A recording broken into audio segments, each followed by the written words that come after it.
ان الحمد للہ نحمده ونستعینه ونستغفره ونعوذ باللہ من شرور انفسنا ومن سیئات اعمالنا من يهد الله فلا مضل له ومن يضلل فلا هادي له واشهد ان لا اله الا الله وحده لا شريك له واشهد ان محمدا عبده ورسوله اما بعد فإن خير الحديث كتاب الله وخير الهدي هدي محمد صلى الله عليه وسلم وشر الأمور محدثاتها وكل محدثات بدعة وكل بدعة ضلالة وكل ضلالة في النار.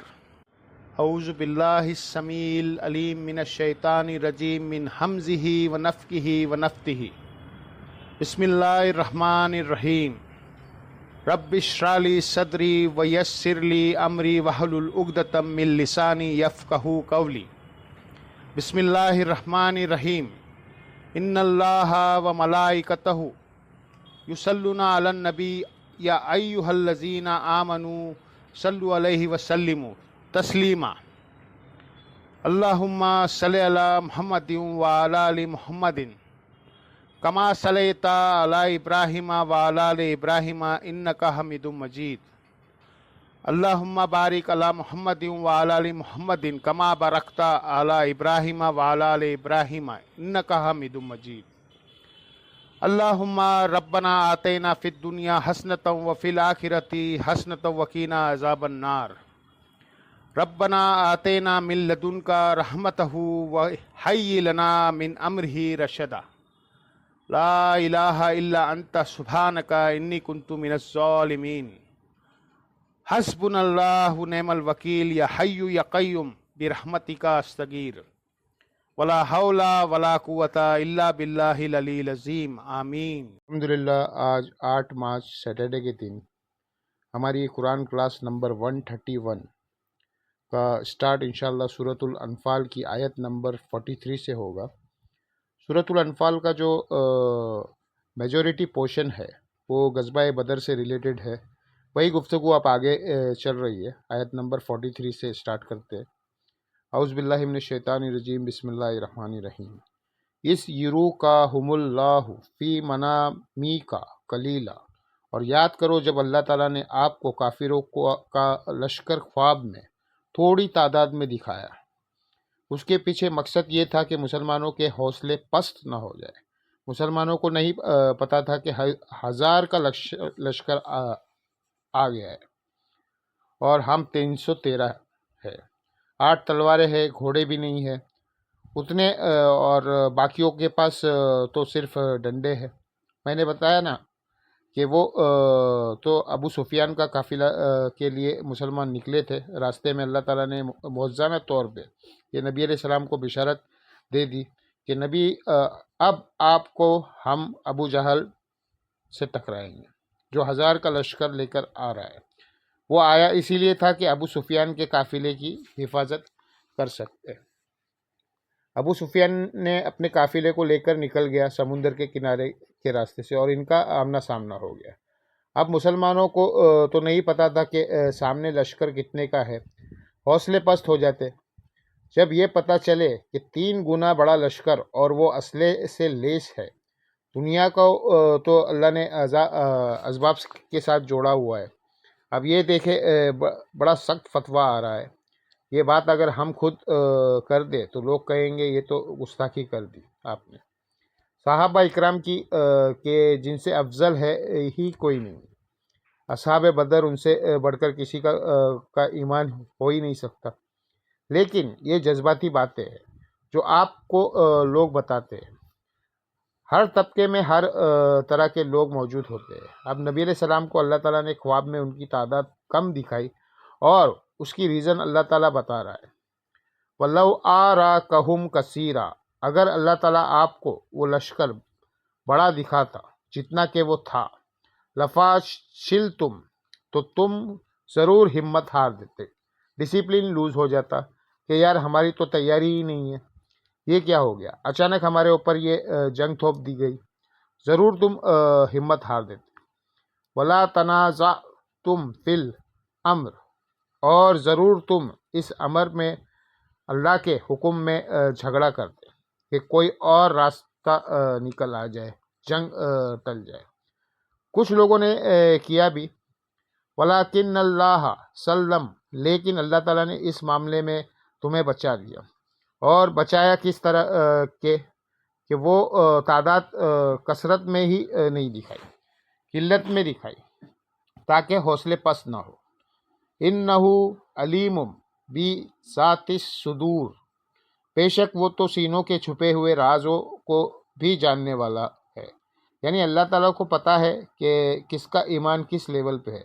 سب کچھ صرف ایمان کی بنیاد پہ نہیں چل رہا ہوتا، اسباب پہ بھی نظر ہوتی ہے۔ لیکن مسلمانوں کا ایٹیٹیوڈ یہ ہے کہ اسباب پورے اختیار کرے جتنے گیون سرکمسٹانسز میں ہے، اس کے بعد مسبب الاسباب کے اوپر نظر رکھے، صرف مسبب الاسباب پہ نظر نہ ہو، صرف اسباب کے اوپر بھی تکیہ نہ ہو۔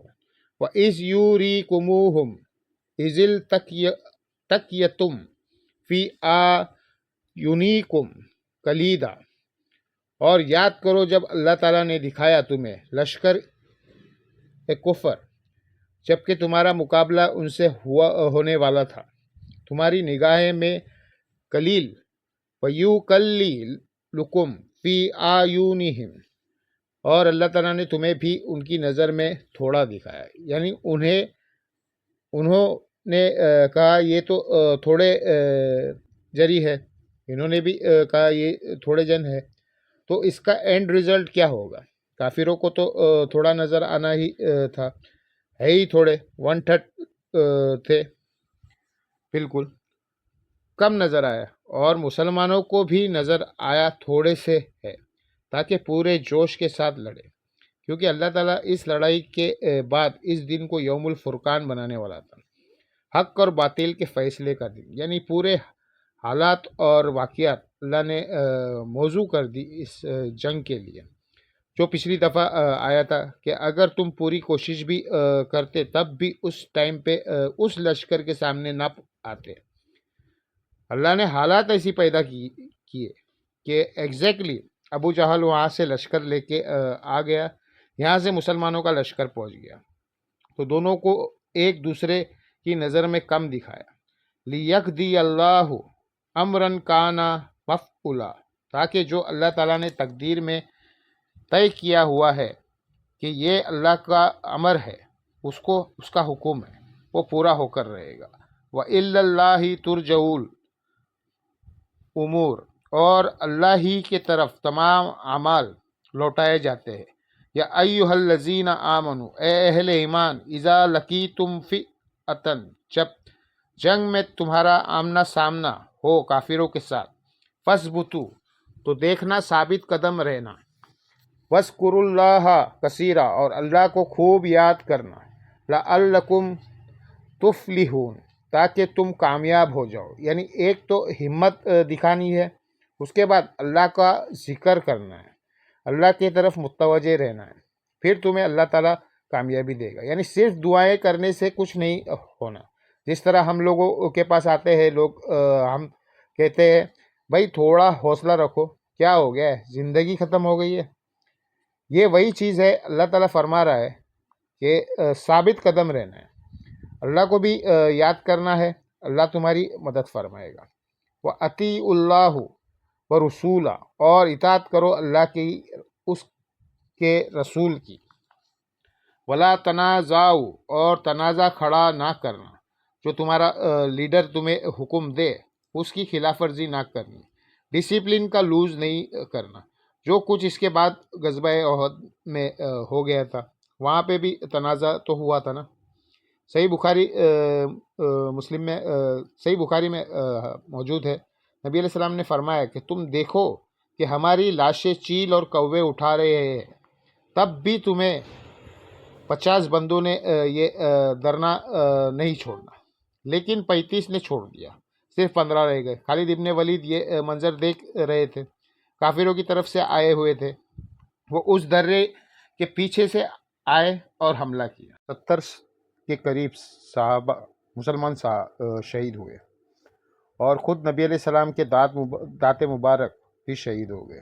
وہ وہاں پہ بھی سورہ آل عمران میں جو کمنٹری آئی ہے نا، وہاں پہ اللہ تعالیٰ نے یہ فرمایا کہ اللہ تعالیٰ نے اپنا وعدہ پورا کر دیا تھا، تمہیں فتح ہو گئی تھی لیکن تمہیں وہاں تنازع کر دیا اور رسول اللہ کی حکم عدولی کی، اور جس کا اینڈ رزلٹ یہ نکلا کہ مسلمان تو شہید ہوئے تھے، اللہ کے نبی کے بھی داس شہید ہو گئے، کیونکہ اللہ کو تو کوئی رشتہ دار نہیں ہے۔ ہاں، آپ لاکھ کہتے رہے جو کچھ ہے تیرے محبوب کی امت سے ہے۔ محبوب جب دنیا میں موجود تھے نا، امت نے کام ڈالا تو اس کا رزلٹ نکلا امت کے اوپر بھی اور خود نبی علیہ السلام پر بھی۔ امت کی وجہ سے آپ کو بھی تکلیف کاٹنی پڑی۔ آج تو دنیا میں آپ موجود نہیں ہیں۔ آج اگر امت کی کچھ بھی ہے، تیرے محبوب کی امت میں ہے، یہ کہہ لے ہم جان نہیں چھڑا سکتے۔ اگر تمہیں تنازع کھڑا کیا، اللہ اور اس کی رسول کی اطاعت کرو اور تنازع نہ کھڑا کرو۔ فَتَفْشَلُوا، تو دیکھنا اس طرح پھر تم کم ہمت ہو جاؤ گے۔ وَتَذْهَبَ رِيحُكُمْ، اور تمہاری ہوا اکھڑ جائے گی۔ یہ محاورتاً بات ہے۔ جس طرح کے ثابت قدم ہی انسان ہوتا ہے نا، وہ والا معاملہ نہیں رہے گا۔ پھر جس طرح ہوا اکھڑتی ہے تو پھر آپ کو پتہ ہے پھر جتنی بھی چیزیں زمین کے اوپر ہے وہ ادھر ادھر ماری پھرتی ہے۔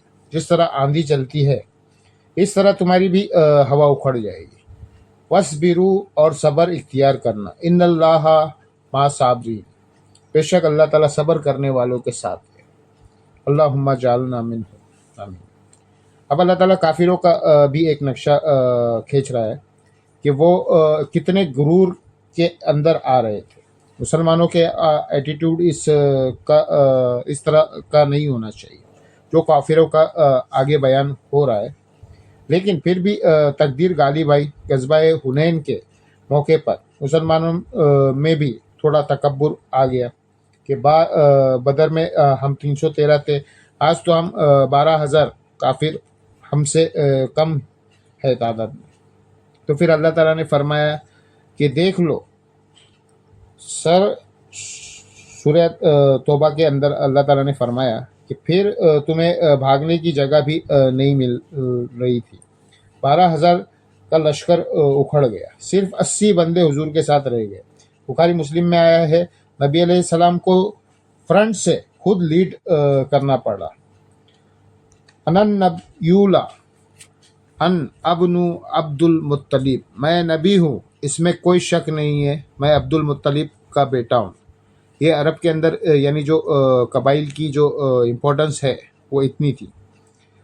نبی علیہ السلام کے دادا کو تو جانا جاتا تھا کعبے کے متولی کے طور پہ، تو لیڈر نے فرنٹ سے لیڈ کیا، لیکن 12,000 کے لشکر میں 80 بندوں کے رہ جانا، جبکہ فتح مکہ بھی ہو چکی تھی۔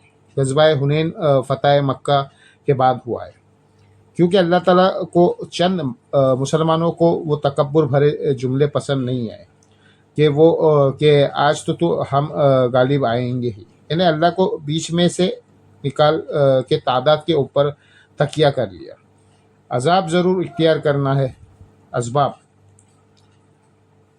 لیکن مسبب الاسباب کو بیچ میں سے نہیں نکالنا، اور یہ ہوتا ہے جب تعداد آپ کی زیادہ ہونا، تو خواہ خواہ بندہ اس طرح کی کیفیت میں چلا جاتا ہے۔ یہاں کافروں کے بارے میں آ رہا ہے وَلَا تَكُونُوا كَالَّذِينَ خَرَجُوا مِن دِيَارِهِمْ، دیکھنا ان لوگوں کے مانند نہ ہونا جو لوگ جب اپنے گھروں سے نکل رہے تھے، یعنی مکے سے مسلمانوں کے ساتھ لڑائی کرنے کے لیے، وَتَرَوْا وَرِيَاءَ النَّاسِ، تو وہ اتنا بھی رہے تھے اور لوگوں کو دکھلاوا بھی کر رہے تھے۔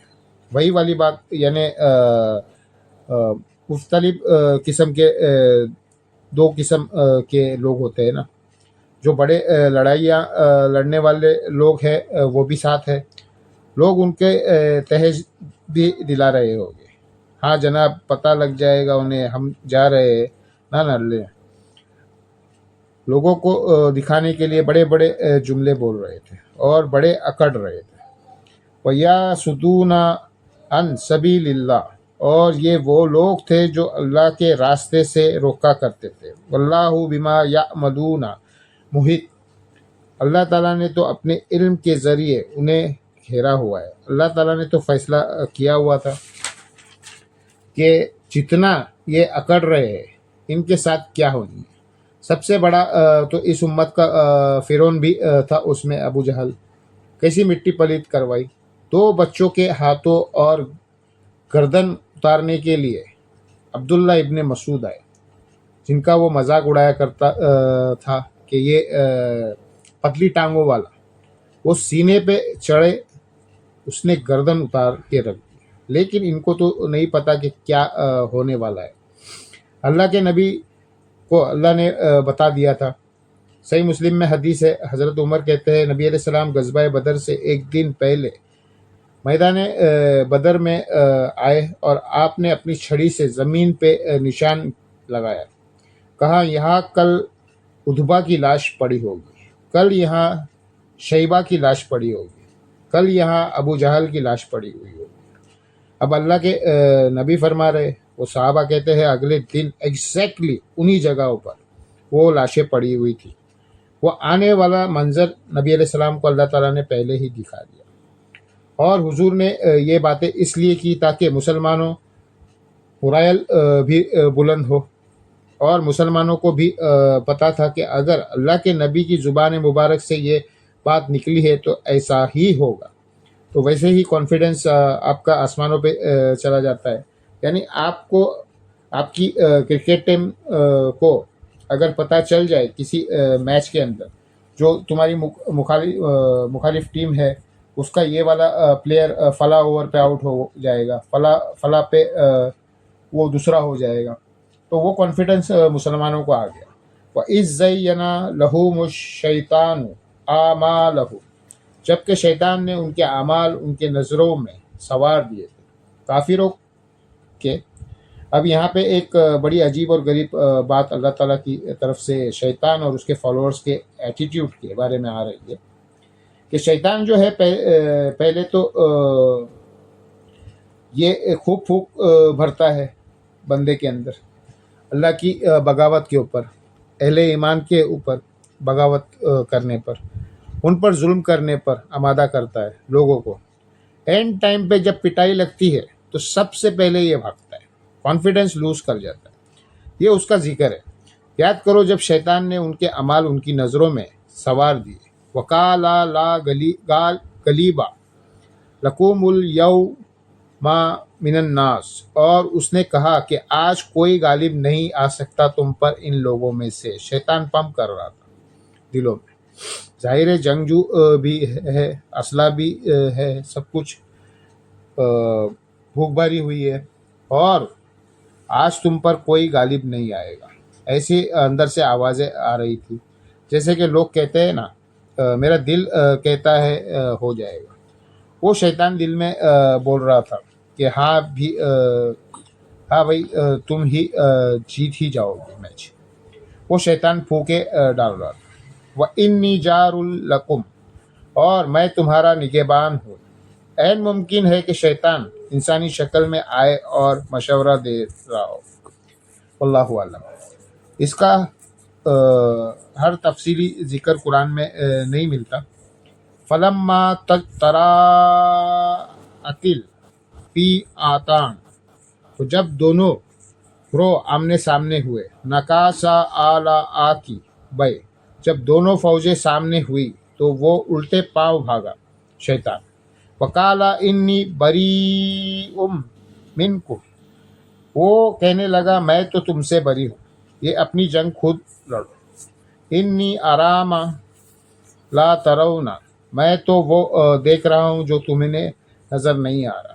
تو شیطان چونکہ آپ کو پتہ ہے وہ آگ سے پیدا ہوا ہے، فرشتے اور جنات یہ ایک دوسرے کو دیکھ لیتے ہیں، ان کے ساتھ ایسا معاملہ ہے وہ بھی ایک لطیف چیز سے پیدا ہوئے ہیں، نور سے، اور جنات بھی آگ کی لپٹ سے پیدا ہوئے۔ تو اللہ تعالیٰ نے شیطان کو دکھا دیا کہ 1000 فرشتے نازل ہوئے آسمان سے، اسے تو نظر آ گئے، اب میری پٹائی ہو جائے گی۔ تو اس نے کہا میں تو جا رہا ہوں، انی فو اخاف اللہ، میں تو اللہ سے ڈرتا ہوں۔ یعنی اللہ سے ڈرنا وہ والا ڈرنا نہیں ہے جو ایک نیک آدمی ڈرتا ہے، یہ اسی طریقے کا ڈرنا ہے جس طرح کے بظاہر نیکوکار اللہ سے ڈر رہے ہوتے ہیں، اندر سے کام ڈالا ہوتا ہے انہوں نے۔ ڈرنے سے مراد ہے کہ پٹائی ہو جائے گی، یہ نہیں ہے کہ واقعی کوئی اللہ کا خوف کھانے والا ہے اور وہ توبہ کی طرف آمادہ ہونے والا ہے۔ واللہ شدید العقاب، اور اللہ تعالیٰ سخت سزا دینے والا ہے۔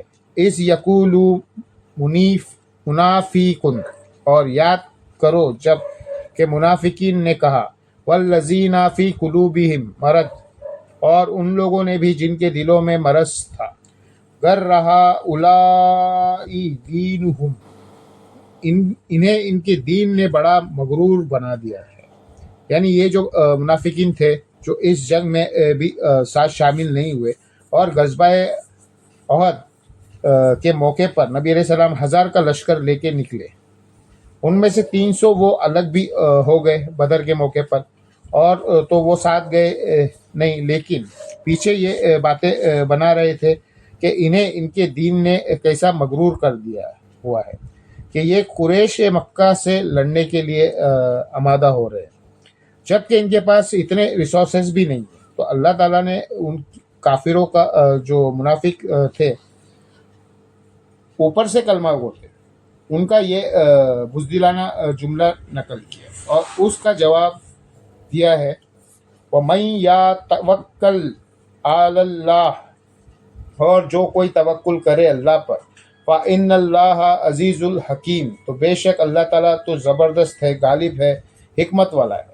مسلمان اپنے اتنے لمیٹڈ ریسورسز کے باوجود اپنی کوشش کر کے اللہ پر توکل کیے ہوئے ہے، باقی جو ان کی کمزوریاں ہے وہ اللہ تعالیٰ پوری کر دے گا۔ اب اللہ تعالیٰ کی طرف سے وہ مشہور آیت ہے جس میں عذاب کی وہ قسط جو مرنے سے پہلے انسان کے اوپر آتی ہے، فاسقین کے اوپر، منافقین کے اوپر، کافروں کے اوپر، اس کا ذکر آ رہا ہے۔ وَلَوْ تَرَىٰ، اور کاش تم دیکھ لو وہ منظر، یا توفی الذین کفروا الملائکۃ یضربون، کہ جب کافروں کی موت کا وقت آتا ہے تو فرشتے مارتے ہیں انہیں، یضربون وجوہہم وادبارہم، ان کے چہروں پر اور ان کے پیٹ کے اوپر ہتھوڑے مارتے ہیں جب ان کی موت کا وقت قریب آتا ہے، اور کہتے ہیں وَذُوقُوا عَذَابَ الْحَرِیق، چکھو آگ کے عذاب کو بدلے کے طور پر، یعنی جو کچھ تم نے دنیا میں کمایا اس کے سبب، ذَلِکَ بِمَا قَدَّمَتْ أَیْدِیکُم، یہ اس لیے ہے کہ جو کچھ تم نے آگے بھیجا تھا اپنے ہاتھوں سے، یعنی برے اعمال نیک اعمال بھی اللہ کے پاس آگے جمع ہو رہے ہیں، برے اعمال بھی وَأَنَّ اللَّهَ لَيْسَ بِظَلَّامٍ لِّلْعَبِیدِ، اور بے شک اللہ تعالیٰ تو اپنے بندوں پر ظلم کرنے والا نہیں ہے۔ یہ تمہارے کرتوت تھے جن کا انجام تمہیں مرنے کے بعد بھگتنا پڑا۔ اب یہ جو آیت ہے سورۃ الانفال کی آیت نمبر 50، کہ جب ان کی موت کا وقت جو کافر ہے، فاسق ہے، منافق ہے، آتا ہے تو فرشتے ان کے چہروں پر اور پیٹوں کے اوپر ہتھوڑے مارتے ہیں۔ یہ آیت اس بات کا ثبوت ہے کہ آخرت کے بڑے عذاب سے پہلے بھی کچھ عذاب کی شکلیں ہیں۔ جو لوگ عذاب قبر کے قائل نہیں ہیں، وہ ڈاکٹرین یہی کھڑی کرتے ہیں کہ کو ہم اس لیے نہیں مانتے کہ اللہ تعالیٰ کی سفل عدل ہے کہ جب تک اللہ تعالیٰ کسی پر مقدمہ چلا کر فیصلہ نہ کر لے، اس وقت تک کسی کے لیے عذاب کا حکم کر نہیں سکتا۔ دنیا میں تو یہ قانون بالکل درست ہے، اس کی وجہ یہ ہے کہ دنیا میں جو جج ہے اس سے غلطی ہونے کا چانسز ہے، لیکن اللہ سے تو کوئی غلطی کی نہیں ہو سکتی۔ دنیا میں جج کو فیصلہ کرنے کے لیے شواہد کی ضرورت ہے۔ اللہ تعالیٰ کو کسی دلیل کسی ضرورت نہیں، اس کے سامنے ہر چیز ہے۔ لہٰذا اللہ کے اوپر یہ رول نہیں لگتا کہ وہ پابند ہے کہ آخرت کے عذاب سے پہلے عذاب دے ہی نہیں سکے۔ یہ بالکل غلط بات ہے، اللوجیکل بات۔ یہ لاجک کھڑی کر کے وہ کہتے ہیں عذاب قبر کیسے ہوگا؟ ابھی تو آخرت کا حساب ہوا ہی نہیں ہے، اس کے بعد فیصلہ ہوگا کسی کے جنت اور جہنم کا۔ ہم کہتے ہیں میرے بھائی اس کو تو چھوڑ دو، ہماری پیدائش سے پہلے اللہ کے علم میں جنت اور جہنم کا فیصلہ ہوا ہے۔ اللہ کے علم میں تو سب چیز ہے۔ جو تو اللہ تعالیٰ کی طرف سے عذاب کی 4 قسطیں، ان میں سے 3 جو قسطیں ہیں ان کا ذکر قرآن میں موجود ہے۔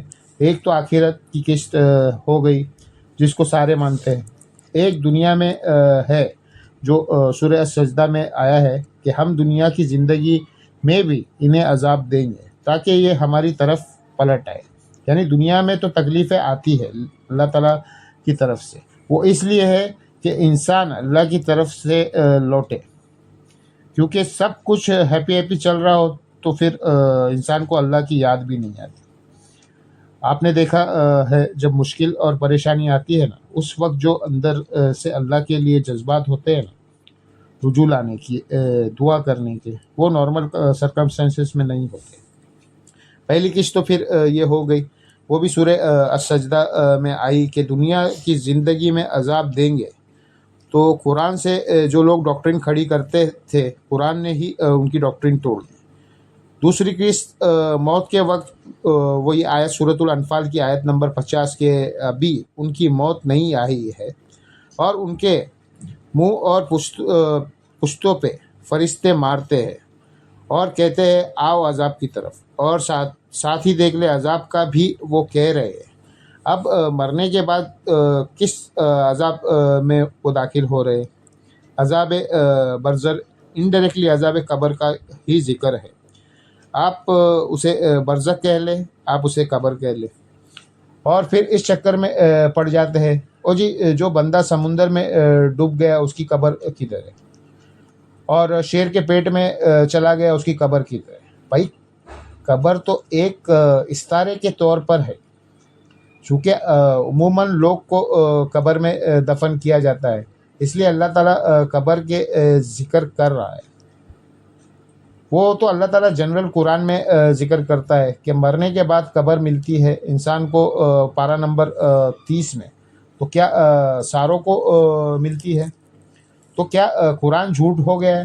نہیں، عموماً قبروں میں دفنائے جاتے ہیں، باقی چاہے قبر میں کوئی دفن ہو، چاہے ایئر کریش میں مر جائے، خواہ کسی شیر کے پیٹ میں چلا جائے، یا سمندر کی گہرائی میں غرق ہو جائے، اس کے لیے وہی برزخ ہے جو قرآن میں ذکر ہے سورہ المومنین کی آیت نمبر 100 میں، وَمِن وَرَائِهِمْ بَرْزَخٌ إِلَى يَوْمِ يُبْعَثُونَ، اور ان کے مرنے سے لے کے قیامت کے دن تک ایک انسین بیریئر برزخ ہے۔ وہ قبر بھی ہو سکتا ہے، شیر کے پیٹ بھی ہو سکتا ہے، وہ سمندر کی گہرائی بھی ہو سکتی ہے، وہ ہواؤں میں بھی عذاب ہو سکتا ہے کسی بھی شخص کو، وہ اللہ کا معاملہ ہے۔ تو یہاں پہ بھی ذکر ہے کہ اس عذاب کی طرف چلو۔ پھر اللہ تعالیٰ نے سورۃ القصص میں فرمایا کہ فرعونی جو ہے صبح شام آگ پر پیش کیے جاتے ہیں، سورہ طٰہٰ میں، اور جب قیامت کا دن آئے گا تو وہ بڑے عذاب کے اوپر پیش کیے جائیں گے۔ اور اس آیت کو امام بخاری نے عذاب قبر والی حدیث کی ہیڈنگ میں لکھا ہے، اس بات کے ثبوت میں کہ قرآن میں بھی عذاب قبر کا ذکر ہے کہ فرعونی صبح شام آگ پہ پیش کیے جا رہے ہیں۔ تو ابھی تو قیامت قائم نہیں ہوئی ہے، تو کیا فرعونی کس عذاب میں پیش ہو رہے؟ فیصلہ تو ان کا ہوا ہی نہیں ہے، سر فیصلہ ہو چکا۔ اللہ تعالیٰ جس وقت چاہے وہ فیصلہ فرما سکتا ہے، اللہ کو تو پتہ ہے اس کے ساتھ الٹیمیٹلی انجام ہونا ہے، یہ جنت میں جائے گا یا جہنم میں جائے گا۔ قضا بی آلی فرعون، جیسا کہ فرعونیوں کے ساتھ آپ دیکھیں بائی چانس ذکر بھی آ گیا وہ آل فرعون کا، اللہ تعالیٰ فرما رہا ہے کہ فرعون کے ساتھ فرعونیوں کے ساتھ بھی یہی کچھ ہوا تھا، انہوں نے بھی اس وقت کے پیغمبر کو انکار کیا تھا، ان کے اوپر بھی عذاب آیا تھا۔ والذین من قبلہم، اور جو ان سے پہلے گزرے، کافروا بی آیات اللہ، انہوں نے بھی اللہ کی آیت کے ساتھ کفر کیا۔ فَآخَذَهُمُ اللَّهُ بِذُنُوبِهِمْ، تو پکڑ لیا انہیں اللہ تعالیٰ نے ان کے گناہوں کے سبب۔ ان اللہ قوی شدید العقاب، بے شک اللہ تعالیٰ قوت والا اور سخت عذاب دینے والا ہے۔ اللہم انا نعوذ بک من عذاب جہنم ومن عذاب القبر ومن فتنة المحیا والممات ومن شر فتنة المسیح الدجال آمین۔ ذالک بأن اللہ لم یکو مغیرا نعمۃ انعمہا علی قوم، یہ اس لیے ہے کہ اللہ تعالیٰ کبھی بھی کسی قوم پر کی ہوئی نعمت نہیں بدلتا، وہ نعمت نہیں چھینتا ان سے۔ حتیٰ یغیروا ما بانفسہم، یہاں تک کہ وہ خود ایسا حرکتیں کرے کہ اللہ تعالیٰ ان سے ان کی رحمت چھین لے، ان کی نعمت بدل دے۔ وَأَنَّ اللَّهَ سَمِيعٌ عَلِيمٌ، اور بے شک اللہ تعالیٰ سننے والا، علم والا ہے۔ یعنی اللہ تعالیٰ کسی قوم کی حالت اس وقت تک نہیں بدلتا جب تک کہ وہ اپنی حالت خود نہ بدل دے۔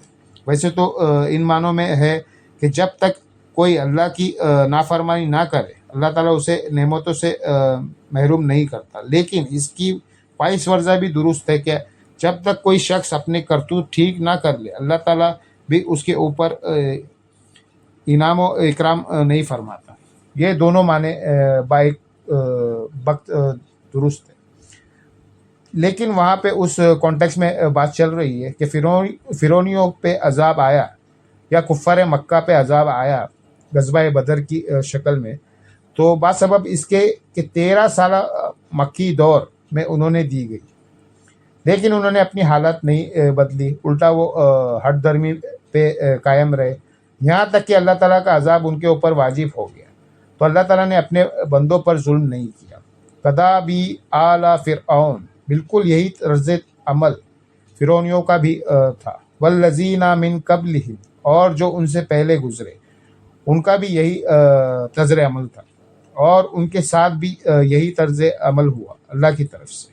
کذبوا بآیات ربہم، کہ انہوں نے اپنے رب کی آیات کا انکار کیا، جھٹلایا اس کو۔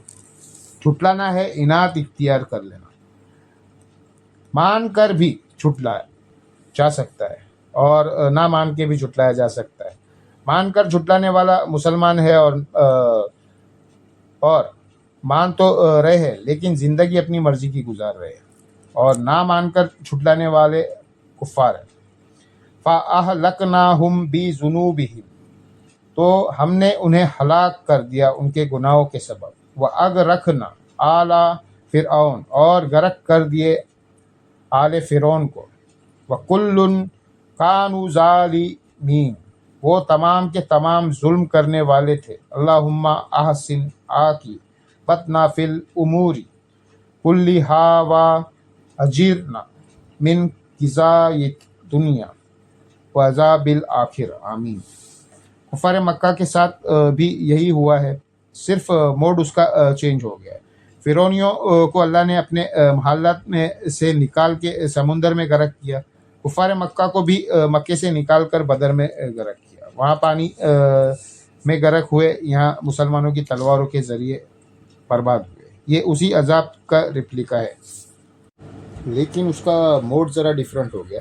عذاب اللہ کی طرف سے آیا ہے، غزوہ بدر عذاب کا پہلا کوڑا تھا، اور اس کے پچھلے 15 سال کی نبی علیہ السلام کی تبلیغ تھی، اس کے بعد جب وہ باز نہیں آئے تو ان کے اوپر عذاب کا پہلا کوڑا آیا۔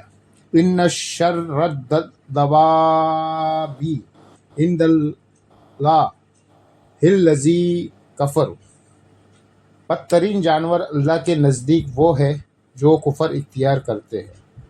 فَهُمْ لَا يُؤْمِنُونَ، پر وہ اسی طرح ایمان نہیں لاتے۔ دیکھیں کافروں کے اوپر کتنا غصہ ہے اللہ کا، جو اللہ کے منکر ہے، کہ اللہ تعالیٰ فرما رہا ہے کہ جانوروں میں سب سے بدتر یہ ہے۔ جانور بھی کہہ دیا اور بدتر بھی انہوں نے کہا کہ جس طرح سور پلید ہے، اس طرح ان ساروں کے اندر اگر کوئی پلید ہوتا ہے نا انسانوں کے اندر، وہاں بھی ہوتے ہیں۔ ہاں، یہ یعنی بابا جی نے کہا وہابیوں کے بارے میں۔ یہاں بھی اللہ تعالیٰ کیا فرما رہا ہے کہ بدترین جانور، یعنی جانور ایک تو ایک کافر جانور کے مانند ہے، بلکہ جانوروں سے بھی گئے گزرے ہیں۔ بدترین جانور وہ والے کافر ہے جو ایمان نہیں لا رہے۔ سورۃ الانعام میں بھی آیا ہے، اللہ نے فرمایا ان کی نشانیاں کیا ہے کہ ہم نے ان کو عقل دی تھی، یہ سوچتے نہیں، آنکھیں دی تھی، دیکھتے نہیں، کان دیے تھے، سنتے نہیں، یعنی ان انسٹرومنٹ کو یوز کر کے حق بات تک پہنچنے کی کوشش نہیں کرتے۔ کہتے تھے نا وَقَالَ الَّذِينَ كَفَرُوا لَا تَسْمَعُوا لِهَٰذَا الْقُرْآنِ وَالْغَوْا فِيهِ لَعَلَّكُمْ تَغْلِبُونَ۔ کافر کہتے ہیں جب قرآن پڑھا جا رہا ہو مت سنا، شور مچا دیے کرو تاکہ تم غالب آ جاؤ۔ وہ سنتے نہیں تھے، جھٹلاتے تھے۔ تو جو یعنی ناحق بات کو سنے نہ، اس کی آنکھوں میں عبرت ہو کے وہ سچائی کو قبول کر لے، جو وہ جانوروں کے مانند ہے۔ تو وہاں پہ بھی سورۃ الانعام میں اللہ تعالیٰ نے فرمایا اولئک الانعام بل ہم اضل، یہ چوپاؤں کے مانند ہے بلکہ ان سے بھی گئے گزرے ہیں۔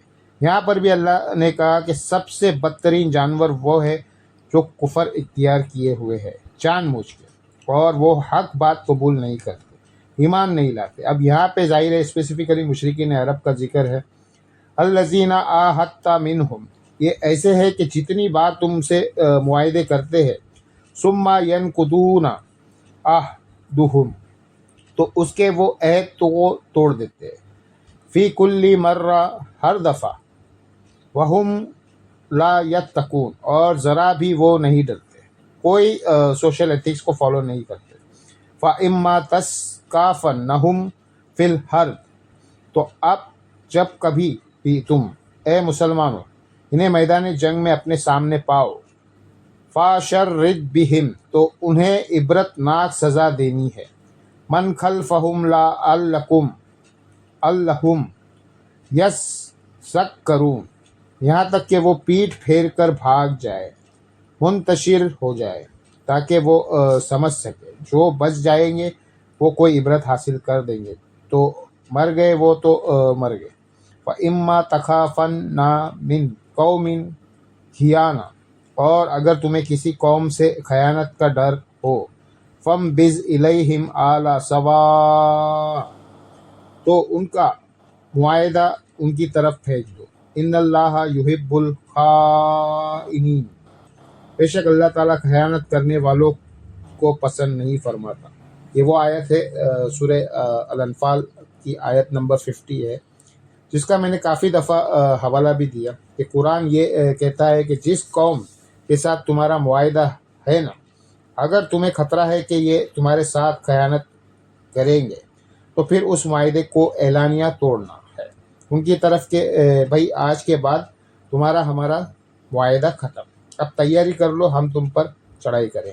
اسی آیت کے کانٹیکس میں جامعہ ترمذی میں اور سنن ابو داؤد میں حدیث ہے کہ حضرت معاویہ رضی اللہ تعالیٰ عنہ کے دور ملوکیت کے اندر مسلمانوں کا ایک معاہدہ تھا رومن امپائر کے ساتھ۔ جب اس معاہدے کی مدت پوری ہونے والی تھی تو تھوڑی دیر پہلے ہی حضرت معاویہ نے اپنی فوجیں لا کر ان کے بارڈر پہ بٹھا دی، تاکہ جیسے ہی معاہدے کی ڈیٹ ختم ہو تو ہم ان پر یک بار حملہ کر دیں اور ان سے علاقہ چھین لیں۔ تو وہاں پہ ایک سینئر صحابہ کھڑے ہوئے تھے، انہوں نے اپنے گھوڑے کو ایڑی لگائی اور وہ لشکر میں سامنے آ کے کھڑے ہو گئے کہ میں تمہیں یہ کام نہیں کرنے دوں گا، کیونکہ اللہ کے نبی علیہ السلام نے فرمایا تھا کہ جس قوم سے تمہارا معاہدہ ہو جب تک اعلانیہ اس معاہدے کو نہ توڑو ان پر تم حملہ نہیں کر سکتے۔ آپ دیکھیں یہاں پہ بھی لوگ کہتے ہیں محبت اور جنگ میں سب کچھ جائز ہے۔ اسلام میں ایسا نہیں ہے۔ اسلام میں رولز کو آپ نے فالو کرنا ہے، اور اس اصل حدیث کی یہ والی آیت ہے، اگر تمہیں خطرہ ہے کہ یہ آپ کے ساتھ ہینکی پھینکی کریں گے، یعنی یہ خطرہ ہے ہم نے معاہدہ نہ توڑا تو یہ توڑ کے ہم پہ اپلائی نہ کر دیں۔ اگر یہ پتہ چل گیا تو اعلانیہ ان کو بلا کے کہو کہ بھائی آج کے بعد ہمارا معاہدہ ختم، ہم نہیں رکھنا چاہتے یہ معاہدہ۔ ان کو بھی ٹائم دو، اپنا بھی ٹائم، اور پھر جنگ لڑ لو اور فیصلہ کر لو۔ وَلَا يَحْسَبَنَّ الَّذِي كَفَرُوا سَبَقُوا، اور ہرگز نہ خیال کرے کافر کے وہ بچ جائیں گے۔ اِنَّهُمْ لَا يُعْجِزُونَ، وہ کبھی بھی اللہ کو عاجز نہیں کر سکتے۔ اب ظاہر ہے یہ مشرکین عرب سے بات ہو رہی ہے کہ اب تمہاری تباہی کا فیصلہ ہو چکا ہے، یا تو ایمان اب بھی قبول کر لو۔ پچھلی دفعہ بھی آیت آئی تھی کہ ابھی بھی اگر توبہ یہ کرو گے تو اللہ چھوڑ دے گا، لیکن اگر پھر آئے تو پھر عذاب آئے گا۔ کچھ نے توبہ کر لی، لیکن پھر کچھ غزوہ احد میں آ گئے، اس میں بھی کئی ایک مارے گئے، تو یہ اللہ کو عاجز نہیں کر سکتے۔ اب یہ اگلی آیت جو ہے سورہ انفال کی آیت نمبر 60، یہ وہ مشہور آیت ہے جو عموماً فوجی پریڈس کے اندر شروع میں تلاوت کی جاتی ہے۔ کبھی 14 اگست کا موقع آ جائے، 23 مارچ کو، 6 سپٹمبر کا، تو یہ آیت پڑھی جا رہی ہوتی ہے کہ آپ نے اپنی حالات جنگ جو ہے وہ کافروں کے مقابلے پہ تیار رکھنے ہیں۔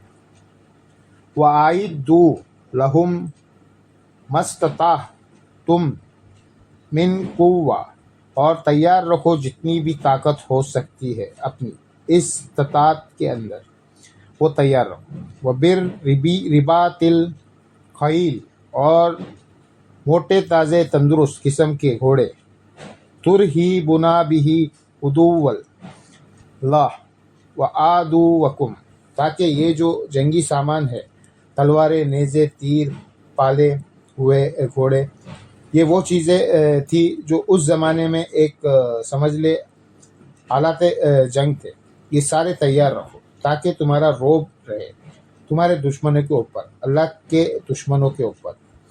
وَآخَرِینَ مِن دُونِہِم، اور ان دشمنوں پر بھی جن کو تم جانتے نہیں ہو، جو انسین دشمن ہے، جو اس انتظار میں ہے کہ جو دونوں میں سے کمزور ہوا ہم بھی اس پر چڑھ پڑیں گے، تو اپنے حالات جنگ تیار رکھو۔ ظاہر ہے یہ ایک بڑی واضح آیت ہے، اس وقت مسلمانوں کے لیے اسپیسیفکلی ضروری تھی، کیونکہ اللہ تعالیٰ نے تو انہی مسلمانوں سے مستقبل میں رومن اور پنچیر امپائر کو کاسیا اور یرموک میں غرق کروانا تھا۔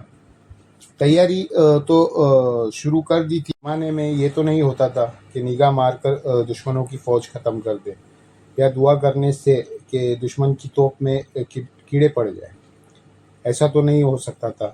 حالات جنگ تو تیار رکھنے ہے۔ اسی کے بنیاد پہ ہم یہ کہتے ہیں کہ لیٹسٹ جو اسلحہ ہے وہ فوج کی ذمہ داری ہے کہ وہ تیار رکھے، اور آپ کی ذمہ داری ہے کہ اپنے ٹیکسز سے اتنی بجٹ مینیج کرے کہ ہم اپنے دشمنوں کی خلاف ڈیٹرنس کے لیے فوج کے پاس جدید اسلحہ ہونا چاہیے۔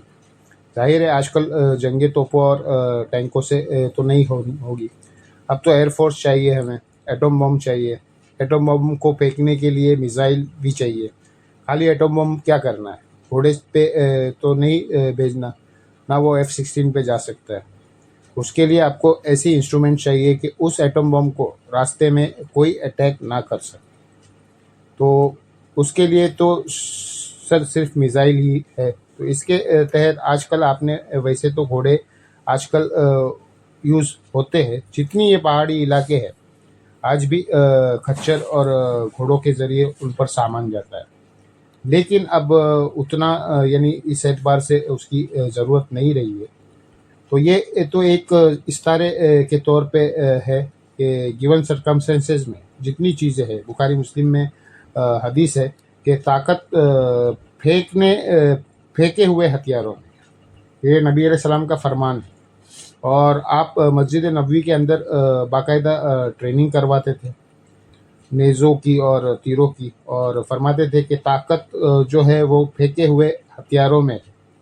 آج بھی دنیا میں مان رہی ہے کہ طاقت پھینکے ہوئے ہتھیاروں میں ہے۔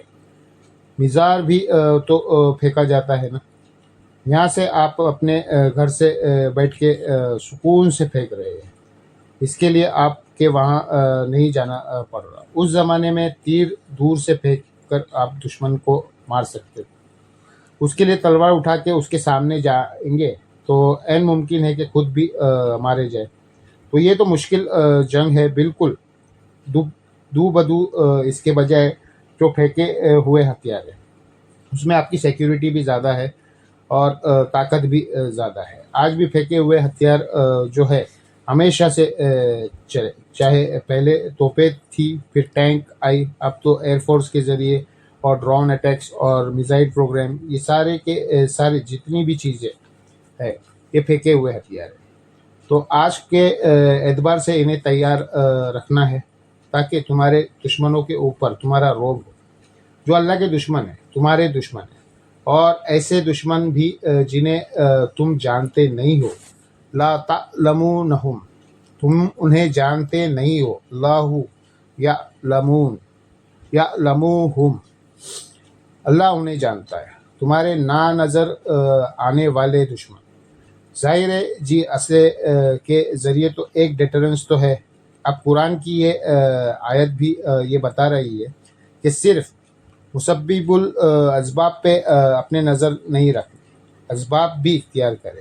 مجھے بڑی حیرانگی ہوتی ہے جب آپ کو بزرگوں کے واقعات سنائے جاتے ہیں کہ نگاہ ماری اور یہ کر دیا، پورا شہر الٹ کے رکھ دیا۔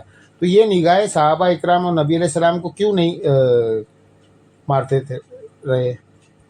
ان کو تو اللہ تعالیٰ کہہ رہا ہے اپنا اسلحہ پورا تیار رکھو، گھوڑے تیار رکھو۔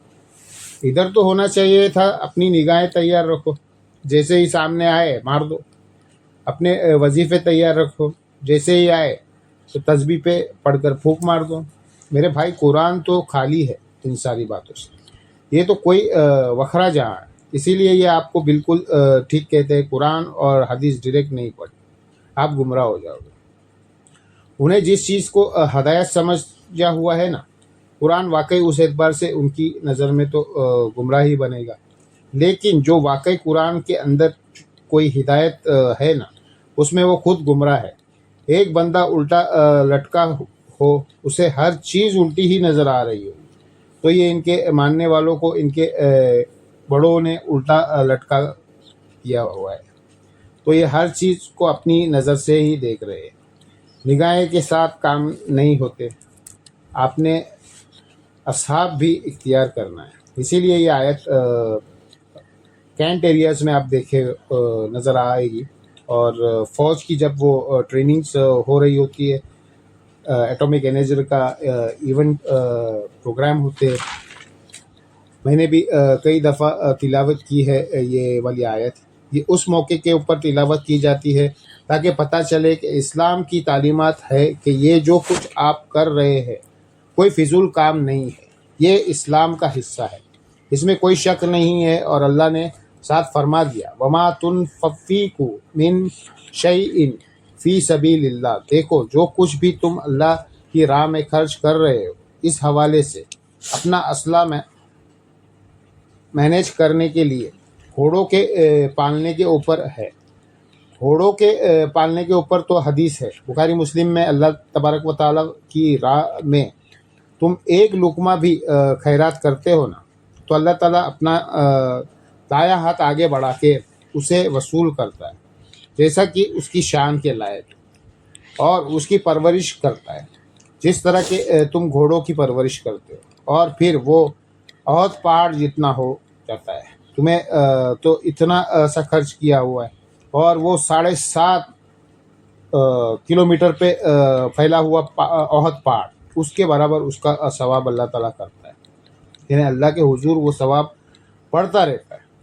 تم تو اتنا سے کر کے سائڈ پہ ہو گئے تھے جس طرح تم گھوڑے کی پرورش کرتے ہو. تو یہاں پہ بھی اللہ تعالیٰ فرما رہا ہے کہ جو کچھ بھی تم خرچ کر رہے ہو نا اللہ کی راہ میں، وما تنفقوا من شیء فی سبیل اللہ یوفی الیکم، وہ اللہ تعالیٰ تمہیں واپس لوٹائے گا پورا پورا بدلہ.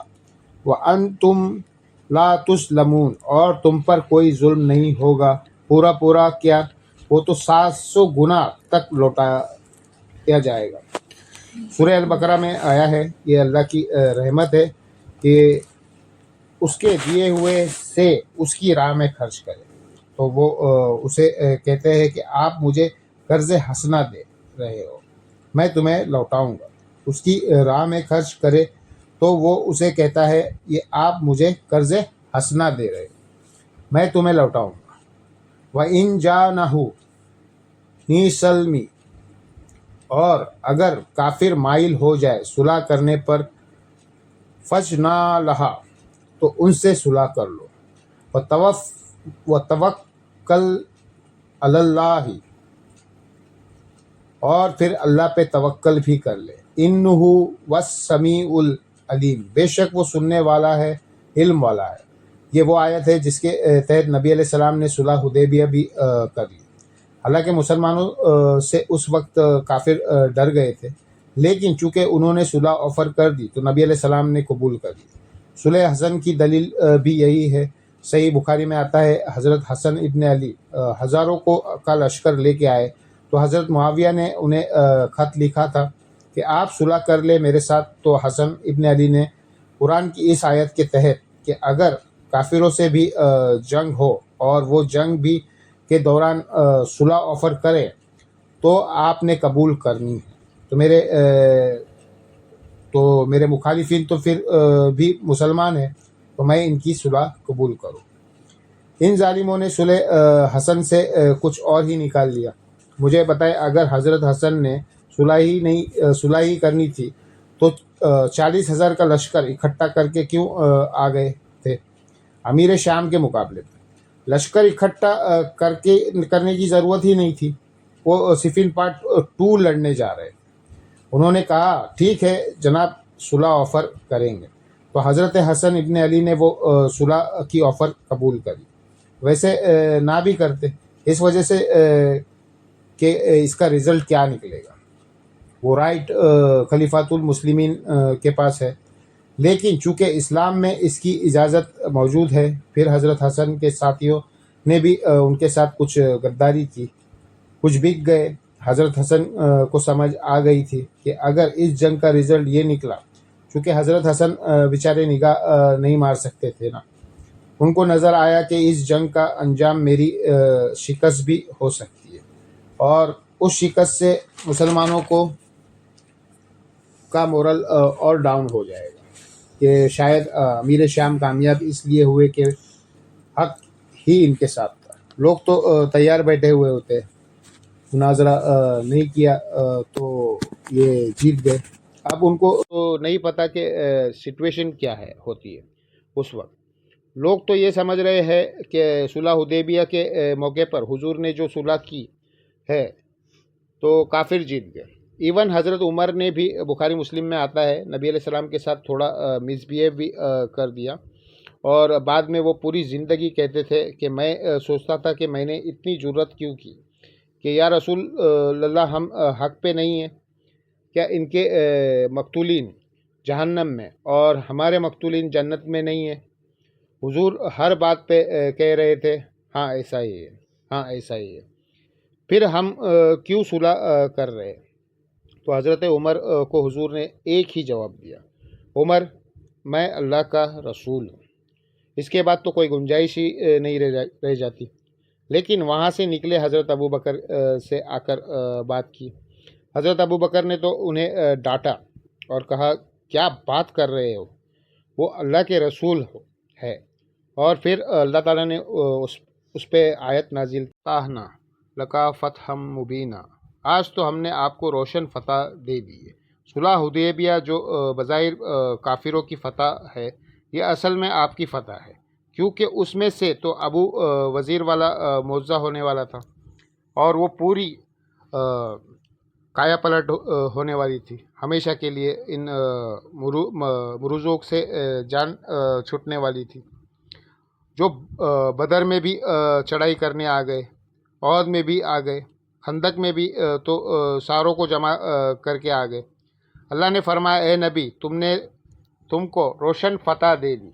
بخاری مسلم میں آتا ہے کہ جنگ صفین کے موقع پر بھی حضرت سہل ابن حنیف نے بھی حضرت علی کے ان ساتھیوں کو جو صلح کے اوپر آمادہ نہیں تھے تحکیم پر، ان کو پھر یہی حوالہ دیا تھا صلح حدیبیہ کو، کیونکہ وہاں پہ حضرت معاویہ نے بھی حضرت علی کے ساتھ یہ والی آفر کی، اور وہ ہاں تو خیر چکر بازی سے کی، وہ نیزوں پہ قرآن اٹھا لیے جب جنگ ہارنے لگے، تو اس کی وجہ سے پھر ظاہر ہے مسلمان کے سامنے دوسرا مسلمان قرآن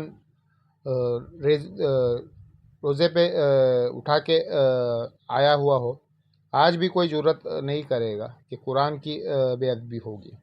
جس طرح آج کل بھی لوگ ڈرامہ بازی کرتے ہیں نا، کبھی عورتوں کو بچوں کو شیل بنا دیتے ہیں اپنی، انہوں نے قرآن کو شیل بنا دیا، حالانکہ حضرت علی اس وقت سمجھاتے رہے یہ ڈرامے کر رہے ہیں، الٹیمیٹلی اس کا انجام برا ہوگا۔ انہوں نے کہا نہیں جی، صلح کرنی چاہیے جی، قرآن کا بھی حکم ہے۔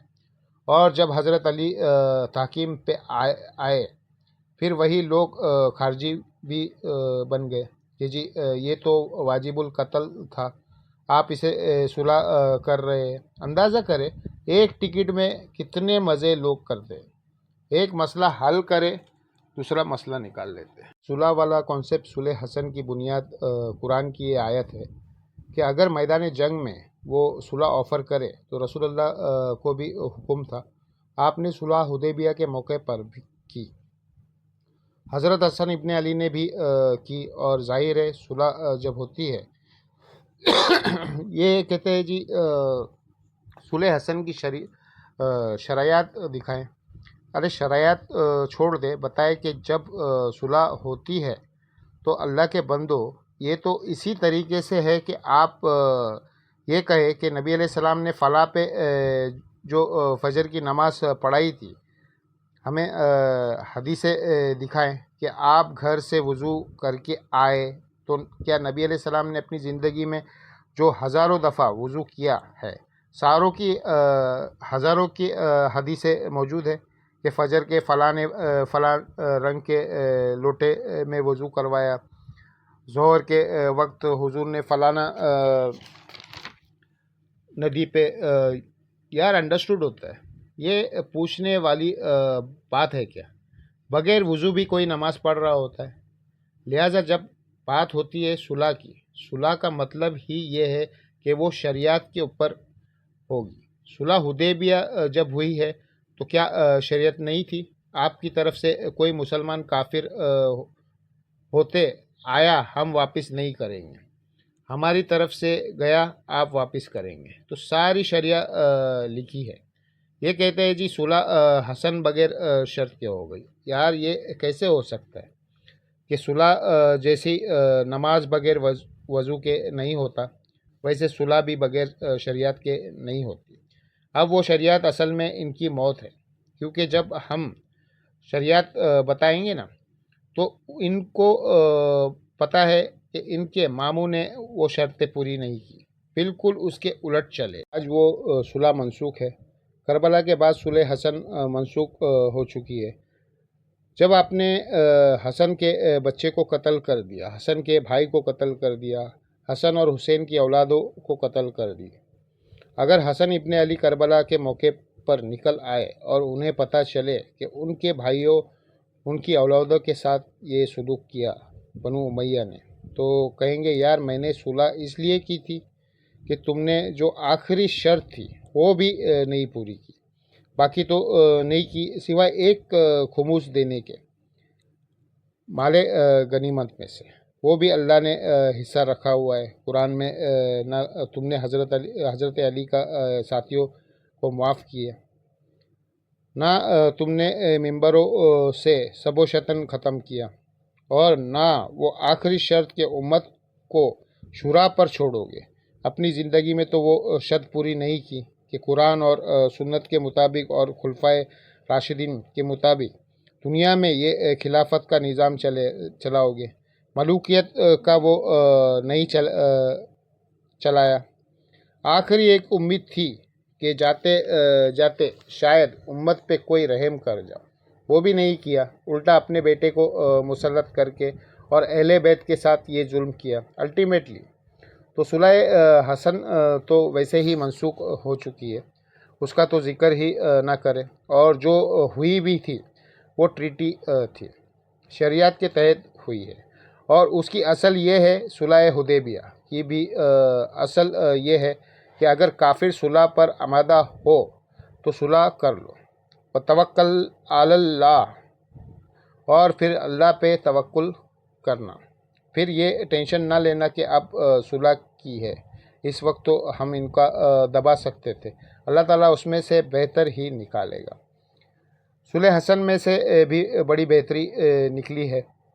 ہاں، صلح حسن نہ ہوتی تو حضرت حسین کی کربلا کی شہادت ضائع جاتی، اس کا جواب ہی صلح حسن ہے۔ کربلا کیوں ہوئی ہے؟ صلح حسن کی شرائط پوری نہ کی، الٹا اپنے بیٹے کو بنا دیا۔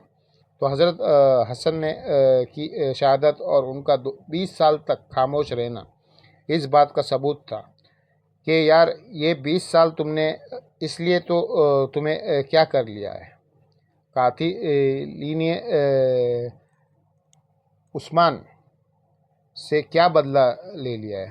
نہیں، تو وہ 20 سالہ دور نے وہ انٹینشن الٹا حضرت عثمان کی اولاد میں کسی نے قصاص سامان کی بات کی تو اسے تھریٹ کر دی کہ آئندہ نام ہی نہ لینا اس چیز کا۔ جس طرح آج بھی آپ دیکھتے ہیں نا، پیپل پارٹی میں سے کوئی بات کرے نا کہ بے نظیر کا قاتلین کو پکڑنا ہے، تو پیپلز پارٹی کا ایک بندہ کہتا ہے خبردار آئندہ قاتلین بے نظیر کے نام نہ لے۔ کیوں؟ وہ اس کے بینیفیشری ہوتے ہیں۔ حضرت عثمان کی اولادوں میں سے بھی کبھی دوبارہ اہل شام کے سامنے کسی نے کہا نہ کہ میرے باپ کے خون کے اوپر تم نے وہ کرتا لٹکا کے شام کی جامعہ مسجد کے اندر میرے باپ کے خون کے اوپر یہ خلافت ہتھیائی ہے۔ حضرت حسن ابن علی سے تو وہ خون کا بدلہ لو نا، تو خبردار نام لیا تو جو کرنا تھا وہ کر دیا۔ تو یہ بینیفیشری جو ہوتے ہیں نا وہ اپنے فائدوں کو دیکھتے ہیں، تو اللہ تعالیٰ فرما رہا ہے کہ پھر تم نے توکل کرنا ہے، اس کا انجام جو بھی ہو اللہ تعالیٰ بہتر کرے گا۔ انہ هو السمیع العلیم، بے شک اللہ تعالیٰ سننے والا علم والا ہے۔ وَإِن يُرِيدُوا أَن يَخْدَعُوكَ، اور اگر وہ ارادہ کرے کہ اے نبی آپ کو دھوکہ دے، فَإِنَّ حَسْبَكَ اللَّهُ، تو آپ کو اللہ کافی ہے۔ اب آپ نے جو فیصلہ کر لیا ہے نا، اس کے بعد اللہ پر توکل کرے، اللہ تعالیٰ ان کی چالیں انہی پر الٹ دے گا۔ هُوَ الَّذِي أَيَّدَكَ بِنَصْرِهِ، وہی ہے اللہ جس نے آپ کی مدد کی اپنی طرف سے فرشتوں کے ذریعے، وَبِالْمُؤْمِنِينَ، اور مومنین کے جماعت کے ذریعے، یہ ہے وہ ظاہر اسباب۔ وہ اکثر آپ کو گالی لوگ کہتے ہوئے نظر آ رہے ہوتے، اور یہ مولا علی سے تو حضور نے بھی مدد مانگی تھی، ہم کیوں نہ یا علی مدد بولے؟ یہ کیا آپ کمپیریزن کر رہے ہیں؟ بھائی جب حضور نے حضرت علی کو بلایا تھا، مدد کیا، حضور نے ان کی مدد کی ہے، وہ تو غزوہ خیبر میں جنگ میں آئے ہی نہیں تھے، آشوب چشم کی وجہ سے ان کی آنکھیں نہیں تھی کھل رہی۔ ظالموں، پہلے تو دیکھو مدد کس نے کی ہے۔ حضور نے بلا کے لعاب لگایا، جس بندے کی آنکھیں نہ کھل رہی ہو اس نے جا کے کیا لڑنا ہے آگے؟ بھائی حضور نے بلا کے ڈیوٹی لگائی تھی، یا علی مدد نہیں کہا تھا۔ حضور نے بلایا تو بتایا صحابہ اکرام نے کہ وہ اشوب چشم کے مرض میں مبتلا ہے۔ آپ نے فرمایا بلاؤ، اس حالت میں بھی بلاؤ اسے۔ ظاہر ہے اشوب چشم میں تو آنکھ ہی نہیں بندے کی کام کر رہی ہوتی، اس میں کیا لڑنا ہے؟ جتنا مرضی بہادر ہو، آنکھ آپ کی نہ کھل رہی ہو تو آپ کو تو کوئی بزدل بندہ بھی کاٹ کے رکھ دے گا۔ حضور نے بلایا صلی اللہ علیہ وسلم، اپنا لعاب دان لگوایا آنکھیں اسی وقت ٹھیک ہو گئی۔ یہ معجزہ تھا، ورنہ وائرل ڈیزیز ایک دم سے تو نہیں ٹھیک ہوتی، وہ اپنا پورا کیورنگ پیریڈ تو لیتی ہے۔ اور پھر آپ نے مبارک ہاتھوں سے زیرہ باندھی اور پھر روا کیا اور کہا پہلے انہیں دعوت دینا، اگر تیری وجہ سے ایک بندے نے بھی اسلام قبول کر دیا تیرے لیے سرخ علم سے بہتر ہے۔ تو نبی علیہ السلام نے ان کی مدد فرمائی۔ ہاں، اس کے بعد یقیناً حضرت علی نے حضور کا سپاہی بن کے مرہب کو قتل کیا ہے، بہت بڑی اچیومنٹ ہے، کوئی شخص نہیں ہے اس کے اندر، لیکن وہ تو حضرت علی سامنے موجود تھے نا۔